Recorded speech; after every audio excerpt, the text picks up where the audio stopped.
வடநாட்டு சகோதரர்களே, நாம் இந்திய கட்சிக்கு வாக்களிக்க வேண்டும். இந்திய கட்சிக்கு வாக்களித்தால் விரைவில் மோடி வருவார். 400 பாராளுமன்ற இடங்களை அவர் பெறுகின்ற போது கோவையையும் திருப்பூரையும் குஜராத்தோடு இணைத்து விடுவார். அதற்கு பாரதிய ஜனதா கட்சியில் ஒரு சிங்கம் அண்ணாமலை இருக்கின்றார். அவருக்கு நாம் வாக்களிக்க வேண்டும் என்று அந்த சுவரொட்டியில் சொல்லப்பட்டிருக்கின்றது. இது அமைதியாக இருக்கக்கூடிய கோவையில் ஒரு பதற்றத்தையும் மனிதர்களுக்குள் பிளவையும் ஏற்படுத்துகிற முயற்சியாக இந்த சுவரொட்டி ஒட்டப்பட்டிருக்கின்றது. ஏற்கனவே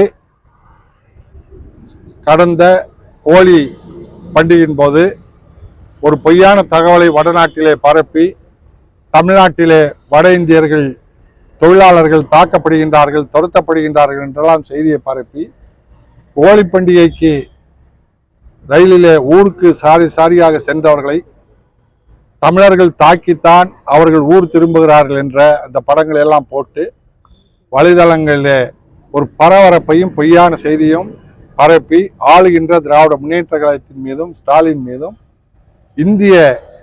இந்திய கூட்டணியின் மீதும் ஒரு பொய்யான செய்தியை குற்றச்சாட்டை பரப்பினார்கள்.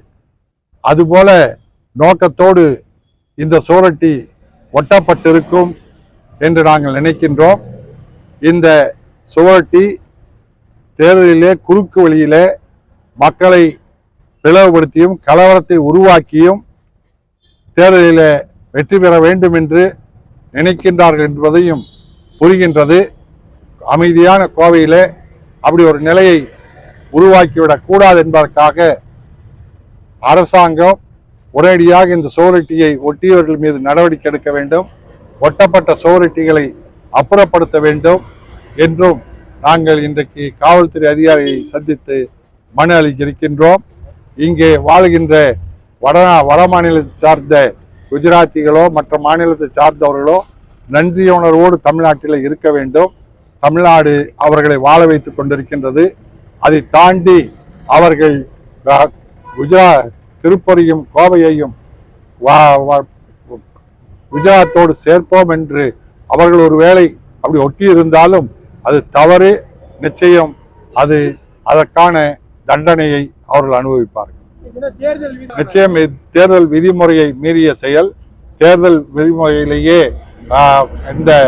எந்த மத சாதி இன வேறுபாடு காட்டக்கூடாது, இறையாண்மைக்கு எதிரானது என்று ஆட்சியர் அலுவலகத்திலேயே மக்களை பார்வைக்கு அந்த சுவரொட்டிகள் வைக்கப்பட்டிருக்கின்றது.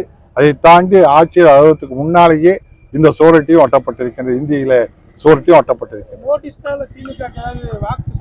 நிச்சயமாக அவர்கள் அப்படி கணக்கு போட்டுத்தான் ஒட்டியிருப்பார்கள் என்று நினைக்கின்றோம். ஆனால் அதனாலெல்லாம் இந்த திமுக பாதிப்படைந்து விடாது. நிச்சயமாக திமுக தோழர்களும் தமிழ்நாட்டில் வாழக்கூடிய தமிழ் சகோதரர்களும் இதை கண்டு நாம் கோபப்பட வேண்டிய அச்சப்பட வேண்டிய அவசியம் இல்லை. இதனால் நிச்சயம் அவர்கள் அம்பலப்பட்டுத்தான் போவார்கள். தேர்தல் அதிகாரி உடனடியாக இதன் மீது நடவடிக்கை எடுக்க வேண்டும். இல்லாவிட்டால் நீதிமன்றத்தில் வழக்கு தொடுக்கும்.